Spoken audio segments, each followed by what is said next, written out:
Hey guys, welcome back to another video. Today, we're going to be predicting the Arizona Cardinals 2025 to 2026 record. Welcome to the Arizona Cardinals record predictions. I'm your host, Hurricane Mike. First, we got to go over how the Cardinals offseason was.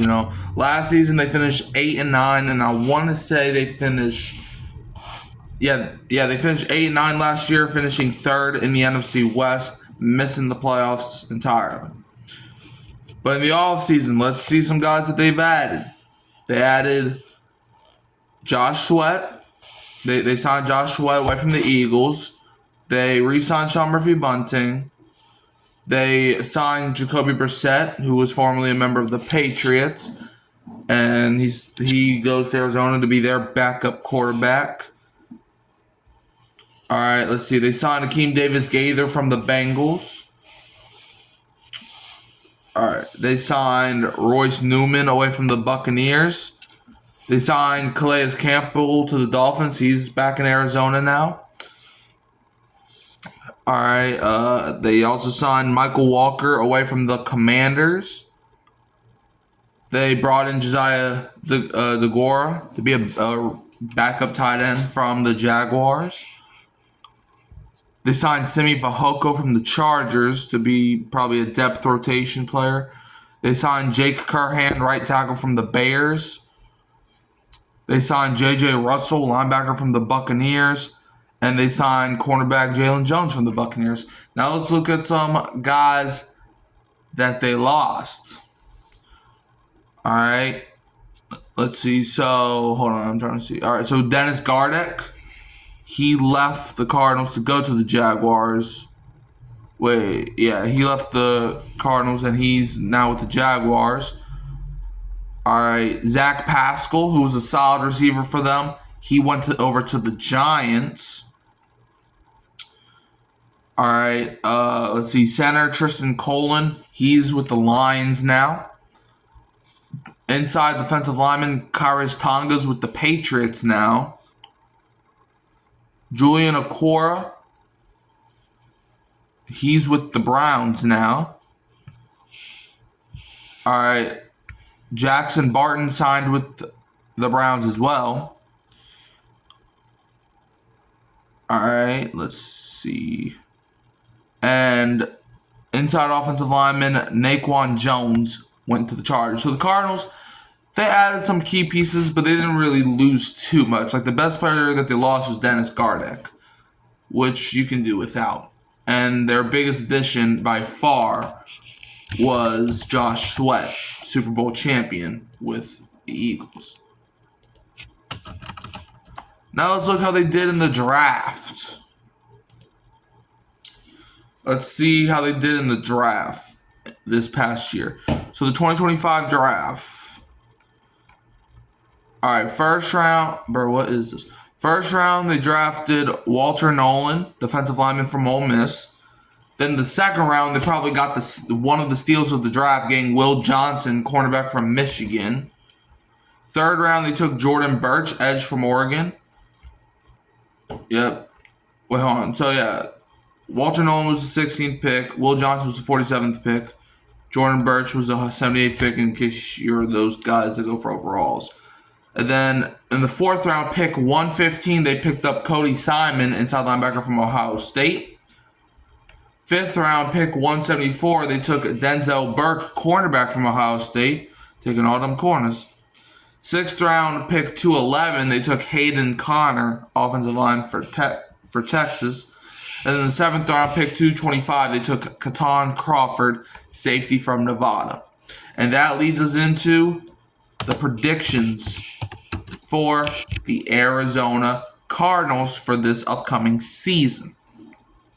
Man, we're already getting to predictions, man. The season's almost here if we're doing that. Cardinals, where you at? Okay, let's see. They over here. All right, week 1. The Cardinals start their season at the New Orleans Saints. This game, call me biased all you want, I got the Saints winning this game. Look, I understand we didn't do that well when it comes to guarding running quarterbacks. But the thing is, the Saints defensive coordinator now, Brandon Staley, he knows what it's like to play against Kyler Murray. So I feel like he can adjust to Kyler Murray. And I think it's going to be hard for the Cardinals to move the ball this game. Plus, their running back is James Conner. He's a good running back, but the Saints' defensive line improved this season. And the Cardinals, they don't really have any receivers other than Harrison, who really scares me. And I'm not really that scared of Harrison for real. So I think week 1, when they go into New Orleans, they lose to the Saints. Week 2, the Arizona Cardinals are playing host to the Carolina Panthers.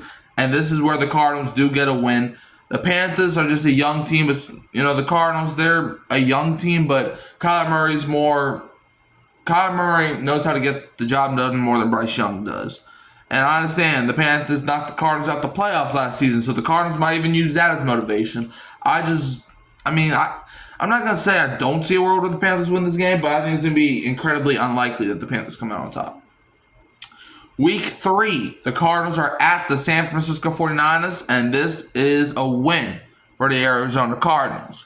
The 49ers, they lost a lot of pieces, and we're going to get to that in the 49ers record predictions. Don't worry, but they lost a lot of pieces. Hufanga, Greenlaw, the corner, Travarius Ward, Elijah Mitchell, they lost a lot of pieces. And the Cardinals, they got a little bit better. Therefore, I think they will have the upper hand in this matchup, and I do think they will beat the $265 million quarterback, Brock Purdy. Week 4, the Cardinals hosting the Seattle Seahawks in a game where I got the Seahawks getting this win. I just think the Sam Darnold move to Seattle is incredibly underrated. I ain't going to lie there. I understand he had 2 bad weeks to end the year in Minnesota, and I understand that he needed a great offensive line, but the Seahawks offensive line is probably one of the most underrated offensive lines. They got Charles Cross, and they drafted a couple people as well. So, I understand. Look, that's not the best offensive line to be behind, but I like the Seahawks team this year. I like them. And I like them enough to beat the Cardinals. Week 5, Arizona Cardinals are hosting the Tennessee Titans. I actually got Cam Ward, the rookie quarterback, winning this one. I just think that Cam Ward and the Titans, I think the Titans are a mid-team at best, but I do think they will beat the Cardinals. This is a battle of the mids here. The Titans, I feel like, their defense is underrated. They still got L'Jarius Sneed. They still got Jeffrey Simmons. And I think Jeffrey Simmons is going to be attacking Kyler Murray a lot. Therefore, I do think the Titans come away with this one. Week 6, the Arizona Cardinals are at the Indianapolis Colts in a game where I have the Cardinals taking home the win. I just think the Cardinals are a better football team than the Colts. I just don't trust Richardson or Daniel Jones. And the Colts don't really have that many scary receivers. So I think the Cardinals, Sean Murphy bunting back there, I think they're going to lock that down. Week 7, the Cardinals host the Green Bay Packers. Maybe a mini winning streak happening because I got the Cardinals beating the Packers again. Well, not again, but you know what I'm trying to say. I have the Cardinals beating the Packers. The Packers, in my eyes, are not the best team. All right? I don't really look at the Packers like a threat this year. I think the Packers, they still could be a good team, but I don't think they're going to. I think the Cardinals are underrated, though, even though they are kind of mid, like I said, but they're underrated mid. But I do got them beating the Green Bay Packers. Our Week 8, the Cardinals are going into their bye week after 2 straight wins over the Colts and the Packers, and they're going to come out the bye week on Monday night, Week 9, at the Dallas Cowboys, where the Cardinals will get another win. Last year, I made a video on how the Cowboys were not going to make the playoffs. And a lot of people were like, man, that's crazy. Well, not a lot of people, because, back then. You know what I'm trying to say. Back then, what was the narrative? Oh, the Cowboys, they're still going to be a playoff team, but watch them lose in the first round. And before you're like, oh, Dak was hurt. Bruh, they weren't even going to make playoffs with Dak starting. Man, they were like, what, 3-5 when Dak got hurt? Man, they would. But, anyways, that's another video for another day. I do have the Cardinals getting this win. I just think the Cardinals really own the Cowboys. Really, every single time the Cardinals play the Cowboys always end up whooping the Cowboys' tail. Even with Joshua Dobbs. Y'all remember 2021 on Monday night? It is what it is. Or is it 2020? I don't know. Week 10, the Cardinals are at the Seattle Seahawks. I think the Seahawks are going to do it again. They swept them last year. I think they're going to sweep them this year. Look, I really like the Seahawks team, you know. And I think they are going to be built enough to beat the Cardinals. I think the Seahawks built that team. The Seahawks do a lot of stuff well that the Cardinals don't do well. The Cardinals' defense struggled against the run last year. The Seahawks have a dynamic run game. So I think that's really what's going to kill the Cardinals. Week 11, Cardinals host the 49ers, and I think the Cardinals get the sweep on the 49ers. I'm not that high on the 49ers this year. And that's exactly why. Like, I don't think they beat the Cardinals once. I don't. And I'm pretty sure the Cardinals swept them last year too. Week 12, the Arizona Cardinals host the Jacksonville Jaguars in a game where the Cardinals do win. I think the Jaguars are an underrated team, and I think they could go far. But not here. I think the Cardinals get this win. I just don't really... Like, the Jaguars have a good roster on paper, but the Cardinals, I feel like, have a good connection, you know? And I think that's really what's going to win them this game. Week 13, Arizona Cardinals at the Tampa Bay Buccaneers, where I have the Buccaneers getting the win. The Tampa Bay, they just have a better roster, better receivers, better defense, better everything. So I think this is a mismatch made in heaven. I won't be surprised if the Bucs blow the Cardinals out. As much as I hate to admit it, but I got the Bucs winning. Week 14, the Cardinals are hosting the Los Angeles Rams. And I got the Cardinals winning this game. I think the Rams, I'm not trying to spoil it, but the Rams, I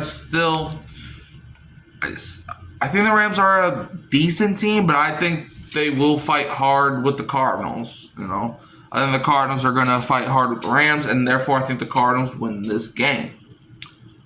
Week 15, the Cardinals are at the Houston Texans, and I do have the Texans winning. C.J. Stroud is right now a better quarterback than Kyler Murray. Texans' defense is better than the Cardinals. Like, the Texans got Derek Stingley. The Texans have a lot of firepower at positions that the Cardinals don't. So I think the Texans are the way better team, therefore they will get a way better win.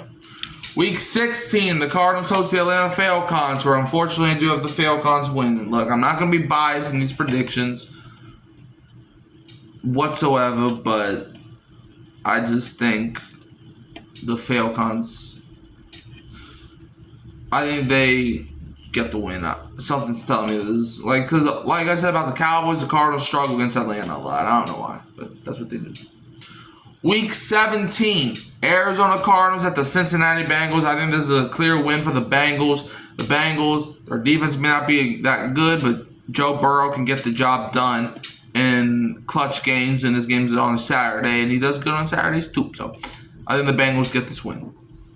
And then week 18, to close out the regular season, the Arizona Cardinals are at the Los Angeles Rams, and I think the Cardinals get the sweep. Pull the brooms up because I said so. So therefore, the Arizona Cardinals finish with a final record of 9-8. Okay, and I don't really think this is really spoiling it, but maybe I don't know. But I predict the Arizona Cardinals to finish with the 6th seed in the entire NFC. So, booyah. But anyways, you can always, do y'all think the Cardinals are going to win more than 9 games or less than 9 games? You let me know. You can also find me at Hurricane Mike, Kyle Phelps, and Keep Me Real Who Dat Sports Podcast. And I'm going to leave you as always with a who dat. And don't be a Falcons fan.